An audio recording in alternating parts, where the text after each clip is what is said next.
രണ്ട് സംഖ്യകളുടെ തുക 12ഉം ഗുണനഫലം 4ഉം ആയാൽ അവയുടെ വ്യുൽക്രമങ്ങളുടെ തുക എന്ത്? അതായത് രണ്ട് നമ്പേഴ്സിൻ്റെ സം 12ഉം അതുപോലെ പ്രോഡക്റ്റ് 4ഉം ആണെങ്കിൽ അവയുടെ റെസിപ്രോക്കൽസിൻ്റെ സം എത്ര എന്നുള്ളതാണ് ചോദ്യം. അപ്പോൾ സംഖ്യകൾ എക്സും വൈയും ആണെങ്കിൽ x plus y equal to 12. അതുപോലെ x into y x y equal to 4 ഇത് തന്നിട്ടുണ്ട്. ഇനി നമുക്ക് കണ്ടുപിടിക്കേണ്ടത് 1/x പ്ലസ് 1/y. അപ്പോൾ നമുക്കറിയാം രണ്ട് സംഖ്യകളുടെ LCM ഇവിടെ എക്സ് വൈയും മുകളിൽ y പ്ലസ് എക്സ് എന്നും വരും.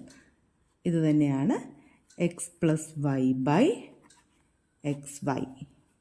അപ്പോൾ എക്സ് പ്ലസ് വൈ എന്ന് പറയുന്നത് 12 എന്നറിയാം, എക്സ് വൈ എന്ന് പറയുന്നത് 4. 12/4 3.